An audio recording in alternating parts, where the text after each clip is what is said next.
राम, ये क्या हो गया है आज की जनरेशन को यार। बच्चा स्कूल जाते जाते ही, यानी स्कूल गोइंग बॉयज जो हैं, they are so much obsessed about building their body, lifting weight, going to gym. सुबह को तो देर तक सोएंगे, मम्मी पापा कितनी ही डांट लगा लें, कितना ही पीछे पड़ लें, स्पोर्ट्स में नहीं जाएंगे, दौड़ भाग नहीं करेंगे, जिम जाके वेट उठाएंगे, बॉडी बनानी है, वो भी दिखाने के लिए। और जबकि मुझे लगता है, और ये बात सब जानते हैं, साइंटिफिकली स्कूल गोइंग बॉयज़ की जो बॉडी है वो वेट लिफ्टिंग और जिम के लिए नहीं है। उससे वो अपने आप को ही हार्म कर रहे हैं। और एजुकेशन की तरफ, स्टडी की तरफ, स्पोर्ट्स की तरफ, अच्छी चीज़ों की तरफ कोई इंक्लिनेशन नहीं है। जिम में जाओ, बॉडी बनाओ, नॉनवेज खाओ, स्टिंग पियो, कोल्ड ड्रिंक पियो, बाहर जाकर दोस्तों के साथ पार्टी मनाओ। This is the attitude they are getting, this is the attitude they are living with. So मुझे लगता है कि इस बारे में, क्योंकि आप जिम नहीं गए, आप फिर भी फिट भी हो, और हेल्थ की टर्म्स में अगर बात करें तो यू नो कि आप हेल्थ को कितने अच्छे से समझते हो। So what is the thing that you want to communicate to the students of your age, जो 10वीं क्लास से ही जिम जाने की तरफ या बॉडी बिल्डिंग की तरफ इंक्लाइन हो जाते हैं? सर, इसमें एक बहुत इम्पॉर्टेंट रोल तो प्ले करता है सोशल मीडिया, अगर हम समझें। अब क्योंकि 9th क्लास में हाथ में फ़ोन आ जाता है, और 10th क्लास तक आते आते इंस्टा वगैरह में सब अपना एक अच्छी खासी आप सोशल मीडिया प्लेटफॉर्म बिल्ड कर लेते हो। अब सोशल मीडिया प्लेटफॉर्म बिल्ड कर लिया है तो अटेंशन तो चाहिए। ओके, बिना अटेंशन के काम कैसे चलेगा, है ना। मेरे डीएम्स फुल तो होने चाहिए लोगों से, डीएम्स में मैसेज आने चाहिए। किन के डीएम्स में मैसेज आएंगे? जो अट्रैक्टिव हैं, दिखने में अच्छे हैं, है ना, कुछ ट्रेंड बेस्ड चल रहे हैं, जो आजकल का ट्रेंड चल रहा है। और अगर ये इस चीज़ को और अच्छे से समझना है तो अपने आसपास देखो। ऐसे में बॉडी बिल्डर्स के सोशल पेजेस पे एंगेजमेंट अच्छा खासा दिख जाता है कि ये बॉडी बिल्डर है, इसकी अच्छी खासी फैन फॉलोइंग है, लोग तारीफ कर रहे हैं, अरे मैं भी बनाऊंगा ऐसी बॉडी। अगर सोशल मीडिया पे आप देखोगे 15-15, 16-16 साल के बच्चों की सर रील्स पड़ी हुई है, मैं हूँ 15 का, ठीक है, 120 किलो वेट की वेट लिफ्टिंग करी है, पूरे इंडिया में किसी में दम हो, 15 की उम्र, 120 वेट, कोई उठा के दिखा दो, मैं मान जाऊंगा। क्या मतलब है इस बात का? ये वेट लिफ्टिंग नहीं है, ये ईगो लिफ्टिंग है। अच्छा, जबरदस्ती की बॉडी, जबरदस्ती अपने आप को प्रेशराइज करना। अगर किसी ने अपनी बॉडी के बेसिक्स समझे हैं, किसी को पता है, उसको समझ आना चाहिए कि भाई जिसका बॉडी वेट 60 kg है, वो 120 kg वेट लिफ्टिंग करने की कोशिश कर रहा है, अपनी मसल्स को ओवर स्ट्रेन कर रहा है नीचे की तरफ, अपनी हाइट पे इफेक्ट डाल रहा है, अपनी नेचुरल फिजिक पे इम्पैक्ट डाल रहा है। और कर किसके लिए रहे हैं? अगर किसके लिए कर रहे हैं? हाँ, अगर एक बात होती, कोई कहे कि नहीं नहीं, मैं अब केवल अपनी हेल्थ के लिए कर रहा हूँ, मैं केवल अपने लिए कर रहा हूँ, मैं तो सिर्फ यूँ चाहता हूँ कि मैं हेल्दी हो जाऊँ, मैं तो इसीलिए कर रहा हूँ ये बॉडी बिल्डिंग, मैं आर्नोल्ड से इंस्पायर। ये एक का रिप्लाई नहीं आएगा। हो सकता है 100 में से एक हो, रेयरली कोई चांस होगा जो ये चीज बोलेगा कि जी नहीं, फिर वो विजनरी भी होगा। हाँ, फिर वो फिर एजुकेशन भी लेगा, उस चीज को, फिजिक को समझेगा भी। वो तुरंत 15 की उम्र में 120 नहीं उठाएगा, वो प्लान करेगा। हाँ, वो चीजों को समझेगा कि मुझे आगे जाके बॉडी बिल्डिंग को ही स्पोर्ट्स बनाना है और मुझे इसी में आगे बढ़ना है, फिर वो वैसे सोचेगा ना। एब्सोल्युटली। लेकिन अभी क्या एज है? अभी क्या है मेंटली? हमें प्रेस करना है, हमें तो अटेंशन लेनी है क्लास में। यू जो 12-13 ये लड़के हैं, यू मुझसे डरने चाहिए, और लड़कियां वो इम्प्रेस होनी चाहिए, वो तो देखते ही मेरे से बात करने को तरसनी चाहिए। और ये लड़के जो हैं, ये तो डर जाने चाहिए। और डरेंगे कब? डरेंगे तब जब ये शर्ट मेरी डोलों से फट रही होगी। मेरे ख्याल से वो जो स्लीव्स है ना, उनको फोल्ड करके भी फोल्ड करके ऊपर करके रखते हैं, ताकि ये अच्छे से नर्व्स दिखें, ये मसल्स, उन्हें वो नसें दिखानी होती है। ये नसें दिखनी चाहिए कि मेरी बॉडी में कितनी पावर बह रही है।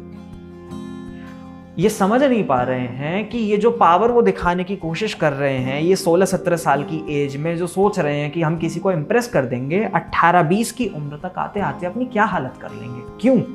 एक टाइम तो ऐसा आएगा जब ये जिम छोड़ना पड़ेगा, थोड़े टाइम को, जब कुछ ना कुछ प्रेशर आएगा, कुछ ना कुछ बात होगी, जब मन में होगा कि अभी थोड़े टाइम को डिसकंटिन्यू करना है। अभी तो समझ नहीं आ रहा, क्योंकि मसल्स को कंटिन्यूअसली वही मोशन मिल रहा है। जिस दिन ये मोशन टूटेगा और ये मसल्स अपनी शेप एक बार लूज करना शुरू करेंगे, आप सोचिए हाईली प्रोटीन से बनी हुई ये मसल्स हैं, जिनको आपने कितना प्रोटीन दिया है, कितना पाउडर, सिंथेटिक, नॉट नेचुरल, क्योंकि बॉडी बिल्डिंग मतलब आप कह रहे हो कि वो पाउडर प्रोटीन ये भी ले रहे हैं सर, क्योंकि उन्हें डोले दिखाने हैं क्योंकि। और ये जिम के लोग जो हैं, जिम में जो ट्रेनर्स हैं, ये फिर बिजनेस कर रहे हैं फिर अपना सर, उससे उनकी लाइफ वेस्ट हो रही है, तो वो गाइड नहीं कर रहे हैं। आप एक बात बताइए, जिम में कितने सीरियस लोग आते हैं? नॉट इवन 10-12, बाकी सारे तो ट्रेंड बेस्ड आते हैं। जिम ट्रेनर इन्हें नहीं मना कर सकता, क्यों? क्योंकि एक दोस्त आएगा, जिम ट्रेनर को पता है इसको भर्ती करो, इसके साथ अभी 4 आते होंगे इसको देखने के बाद, ये तो मेरा बिजनेस है, इसको थोड़ा सा ट्रेन करो, इसके 4-5 दोस्त अपने आप आ जाएंगे इसे देख के, वो 4-5 आएंगे, वो 10 को ले आएंगे अपने साथ। और पाउडर दे दो, प्रोटीन खिलाओ, प्रोटीन दो, मसल बनवाओ, और जिस दिन सर ये मसल्स एक बार अपनी शेप लूज करना शुरू करेंगी, ये जो पाउडर्ड प्रोटीन है, सिंथेटिक प्रोटीन है, ये ब्रेक डाउन होना शुरू हो गया, इस मसल को वापस अपनी शेप में लाने में, अपनी बॉडी को एक स्टेट प्रोवाइड करने में हवा निकल जाएंगी। उस दिन समझ में आएगा कि शरीर का हमने क्या बना लिया, एक मतलब एनर्जी लॉस, काम ना करने का मन, एक लेथार्जिक बॉडी, जहां पड़ी है बस पड़ी है, उस टाइप की फीलिंग आनी शुरू हो जाएगी जब अपनी बॉडी पे अपना कंट्रोल नहीं बचेगा। तो यहाँ पर मुझे ये समझ आ रहा है कि वो जिम में जाकर ईगो लिफ्टिंग करके they are not becoming healthy, they are becoming unhealthy. Absolutely. अगर आप हेल्दी बनना चाहते हो, ठीक है, आप सुबह उठो, रनिंग पे जाओ, फुटबॉल खेलो, बास्केटबॉल खेलो, एक नेचुरल स्पोर्ट खेलो, अपनी बॉडी, और नेचुरल डाइट लो, नेचुरल डाइट जो नेचर से आती है, फ्रूट्स हैं, वेजिटेबल्स हैं। एब्सोल्युटली। अपनी बॉडी को एक नेचुरली ग्रो करो, जो एक शेप है आपकी बॉडी की उसको मेंटेन करो, फैट डिपॉजिट होने मत दो, फैट बर्न ठीक रखो, और नेचुरली अपने आप को शेप रखो, एक फ्लेक्सिबिलिटी मेंटेन करो।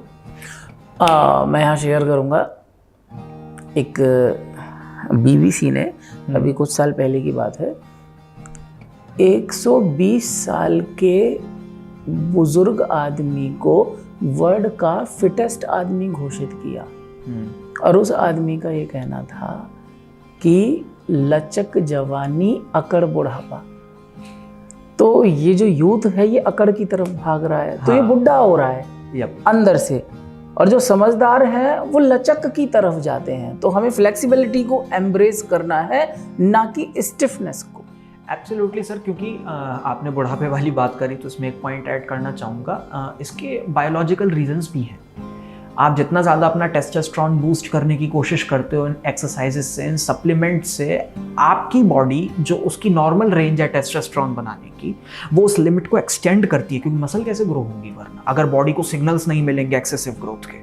वो टेस्टोस्टेरोन बूस्ट होगा होगा होगा होगा होगा इतना हाई लिमिट में आ जाएगा कि जब आपको उसकी आगे जाके नीडेड होगी, तब आपको वो एनर्जी लॉस देने लगेगा, क्योंकि तब लिमिट बचेगी नहीं बनाने की बॉडी में, क्योंकि आपने अपने हार्मोन्स को पहले ही इतना ज्यादा पुश कर दिया कि बाद में हम वो बनने लायक बचे नहीं। तो ये सब चीजें अपने आप को artificial. what would you like to convey to the people, the students of this age, your age, who are in the coming generation as the founder of this show? आप क्या कहना चाहोगे? ये बात डायरेक्ट स्टूडेंट से ही कह देता हूँ, रियल हेल्थ पे फोकस करो। ये बॉडी, ये नेचुरलिटी, ये फ्लेक्सिबिलिटी, ये जो सब हमें मिली हुई है, इसको एम्ब्रेस करो। किसी को दिखाने के लिए, किसी को इम्प्रेस करने के लिए, या किसी के आगे बड़ा बनने के लिए, इन सब आर्टिफिशियल चीज़ों से, है ना, अपने आप को कुछ और मत बनाओ। जो हम ओरिजिनल हैं, जिस चीज़ को हम मेंटेन कर सकते हैं, वही बनो, because that will be the most beautiful state of us.